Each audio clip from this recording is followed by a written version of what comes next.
Just a second here to start up, and then we'll get going. For those of you watching or who happen to be joining live, welcome.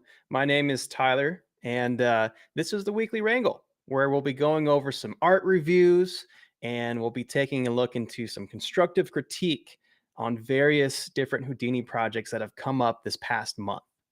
Also, as you're watching, feel free to add to the chats. I'll be looking over here to see if anything pops up.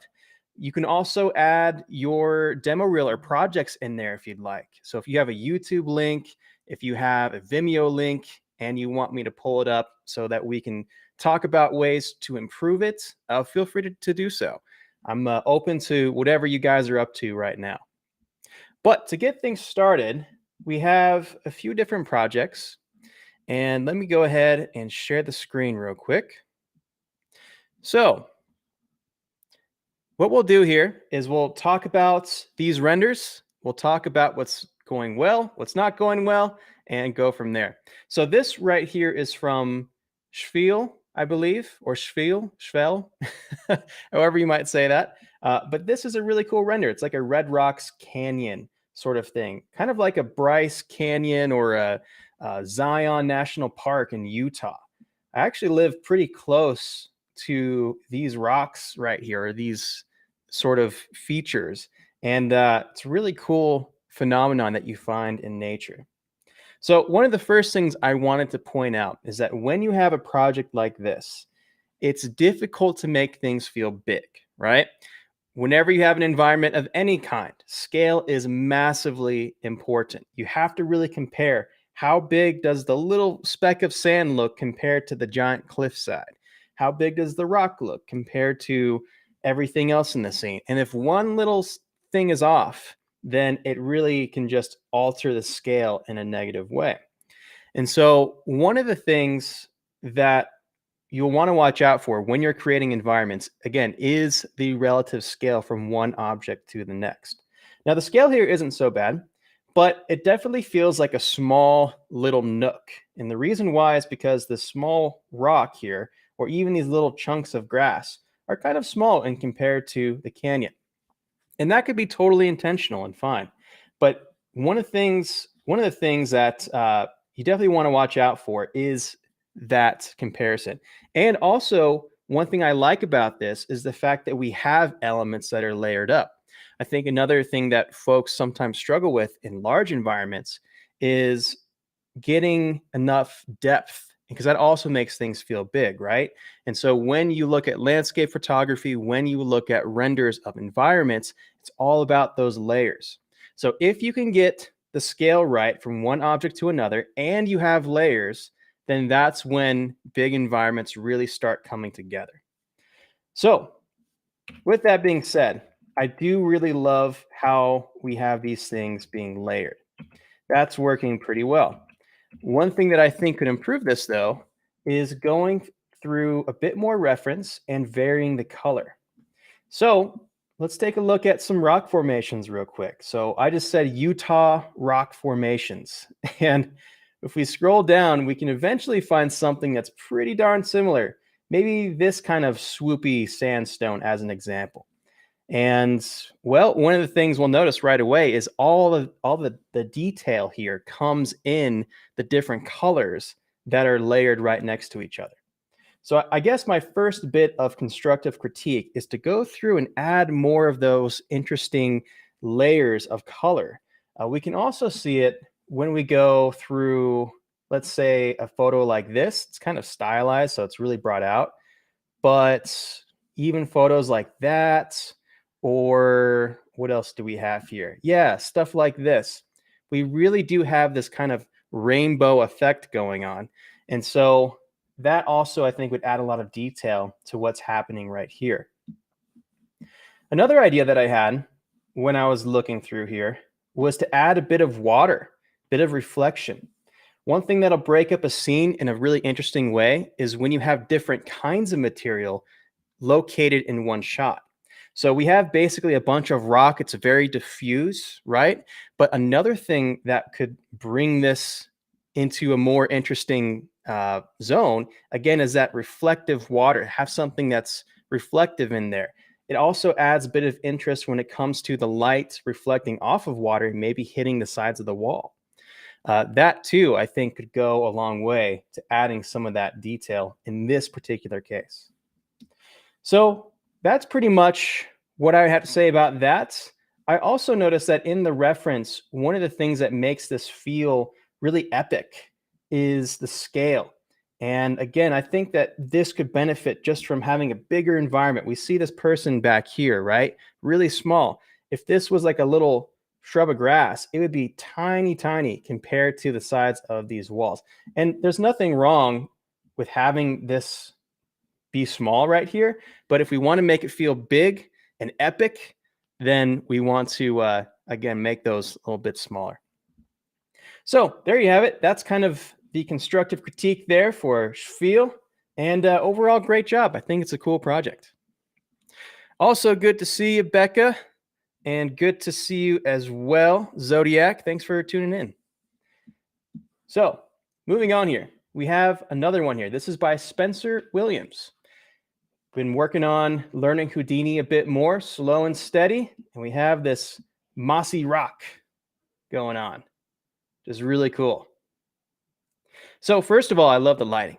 I think the lighting's epic. I think it totally works. This is like product shot, dramatic lighting. It's really cool. Also, I think the rock's cool. I think it's an interesting shape. There's lots of detail on there. That's really important and good to add that visual interest.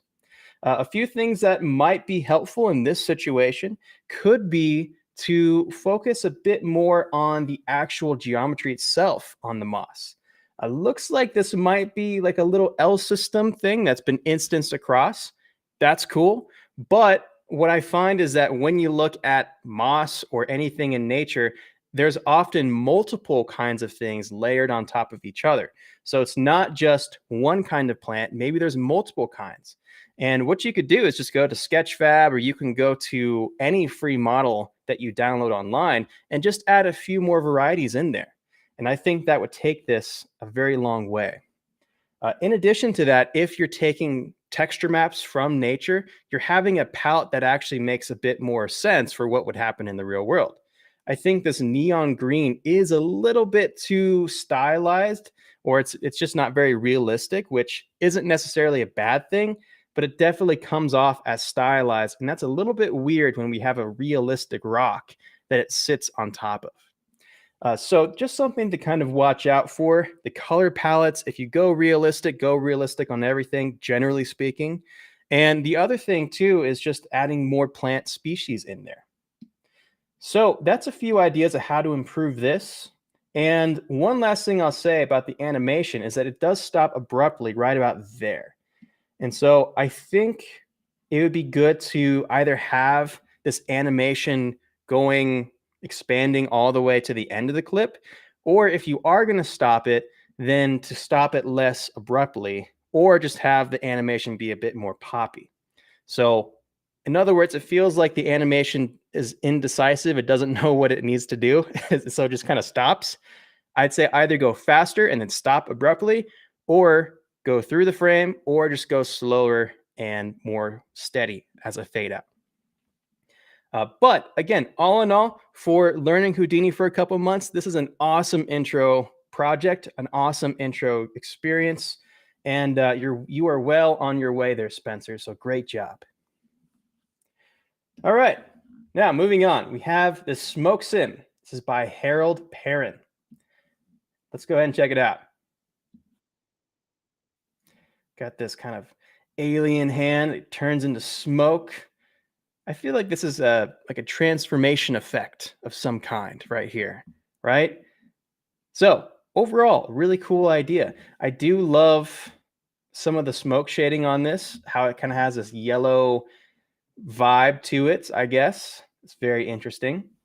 One of the things that I think could benefit this particular project is to go back here towards the beginning and think more about how the smoke enters into the scene. And this is true, by the way, for all pyro effects. How is this effect beginning to interact with the object? And right now what's happening is that everything happens all at once. We just have this big old blob of a source basically on top of the hand, and then it just kind of emits smokes and it goes from there. What would be a lot more interesting, in my opinion, is if we broke that up, is if we added more detail. So, as an example, what if the smoke started from the tips of the fingers and then it created some kind of interesting shape as it moved up the arm? And then that's what became the source for the smoke. I think if we did that, this would have a much greater impact in general because it's almost like, all right, we have this sort of dissolve thing and then that effect's done and then we're on to this one. But the two effects don't feel like they're interacting with each other. And that interaction is going to make it extra cool. So again, vary up that source, vary up the timing so that it kind of flows or it interacts more with the other effect that's going on. And I think that'll also go a very long way. So there's that. And then the other thing as well is that the actual shapes of the plumes could use for a bit more breakup, I think. So you can just add a little bit of turbulence. You can use some disturbance if you want. I do think that it might be nice to have the smoke fade out a bit more. So you could try to, disintegrate the smoke quicker and make this more of a subtle smoke effect instead of taking up the entire hand. But that's just kind of my personal preference on that when it comes to the shading. But yeah, all in all, I think it's a cool project. And yeah, I think that this is definitely something that's pretty darn cool. I think that's about it as far as what I was thinking here. But yeah, really focus on that reveal. How do things enter the scene? That's true. That's true not just for pyro, but for any effect you do, because that makes you feel what's happening. So yeah. Anyway, great job though, Harold. I think it's a really cool project. All right, this one here is by user Godsind. And so we have a little snake. He's kind of wrapping around this branch. Really cool shading and lighting. I believe this was done using Octane, by the way. And I thought this was interesting. So check this out. Depending on where the plane intersects, we actually have a snake that's drawn out like that. How cool is that? I think it's super cool. It almost looks like the snake is, yeah, looking up at something, or I'm not really sure exactly how this was built. There, it's actually looking more horizontal.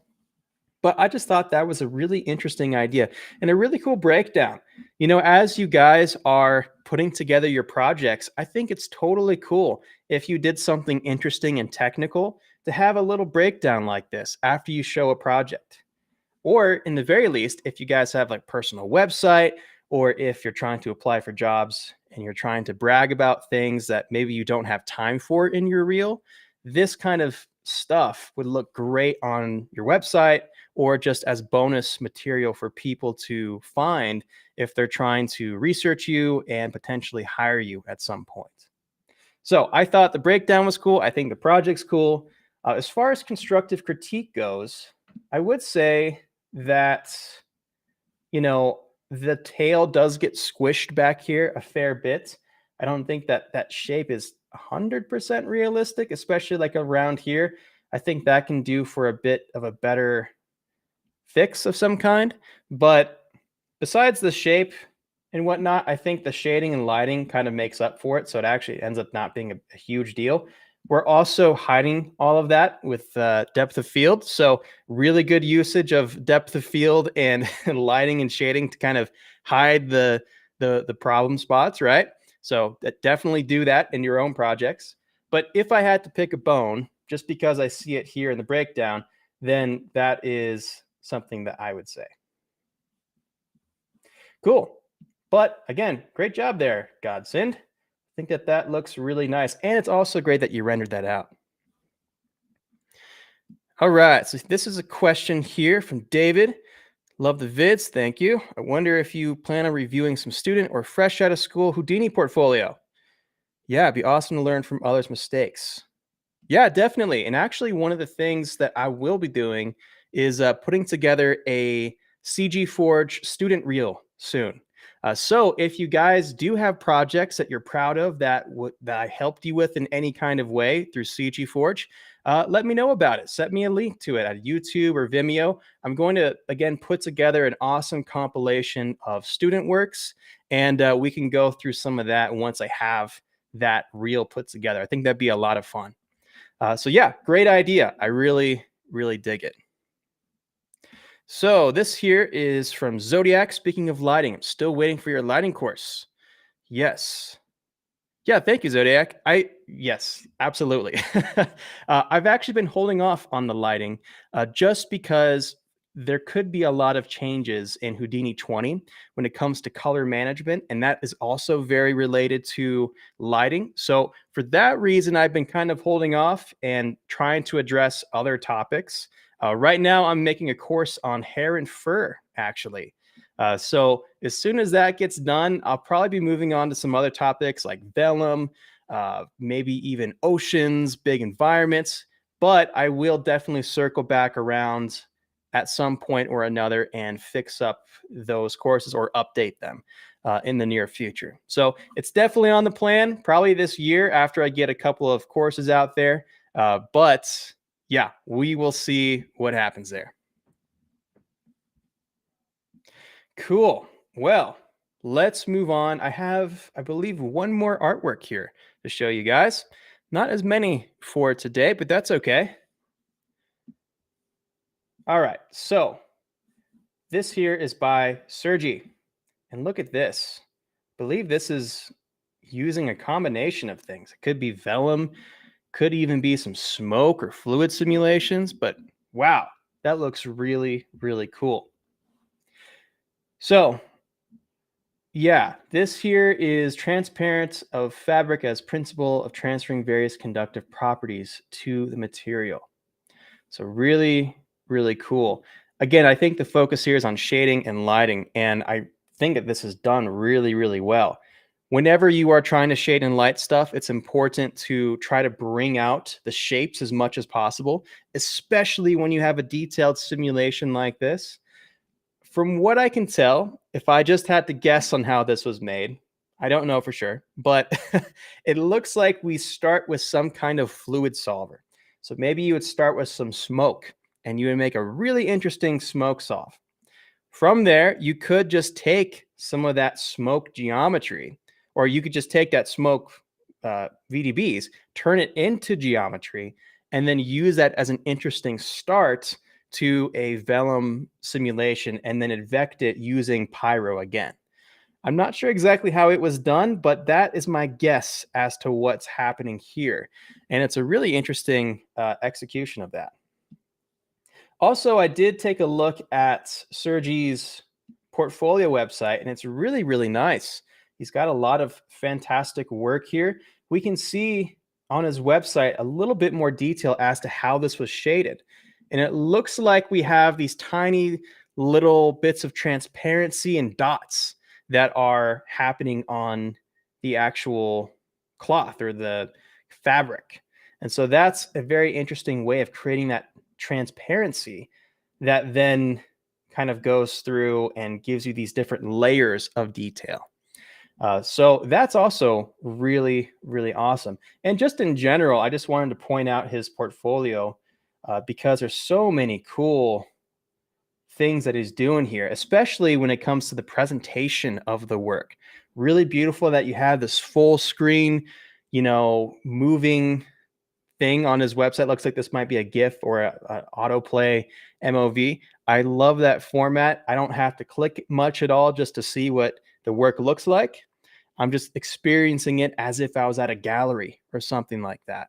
And I think that was done really, really well. But yeah, taking a look at some other things now that we have more versions of this, also notice how the lights are changing, especially on this right-hand side right there. We normally just kind of throw a couple lights in there, hit render, and don't think about it after that. But if you actually animate your lights, that can make a massive difference to the quality of these abstract renders as well. And so it looks like there's a few spotlights coming off and on. I've also seen Intagma do this occasionally where they will rotate their HDR so that it just creates all these different colors and different interesting things by rotating in HDR. But that's a really, really cool idea to use if you're into the abstract arts. And in this case, it's used to a really great effect. So I mostly have praises for this particular artwork. I can tell it's really well done, really professional. As far as constructive critique goes, it's difficult to critique something like this just because of the fact that it is abstract and it kind of is on its own in subject. But if I really had to pick a bone, maybe what I would say is that it would be interesting to see the usage of color a bit more in these renders. So what if you had either different versions of this that were different colored themes, or if you had different sorts of colors occurring based on the Fresnel angle that you're at, or based on some kind of depth or some sort of a transmission through refraction or something of that sort. That would be really interesting, and I'd be curious to see what that looks like in this situation. I do think the colors are beautiful, though. They're complementary, by the way. So you have gold and blue. It's great whenever you have a subtle complementary palette like that.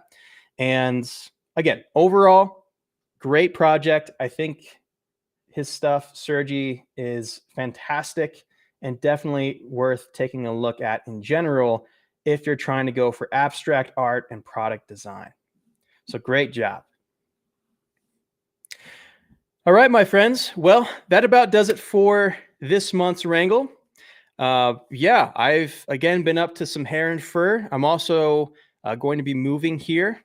So you may not see as much content coming out as fast as usual, just because I'll be busy with that. But I am still here to help you guys in any way I can. And well, anyways, thank you for joining today. Let me know if you have any ideas for the future or any constructive critique for myself as well. And I'd be happy to hear about it. All right. Well, thanks again, guys. And I hope you have a fantastic day.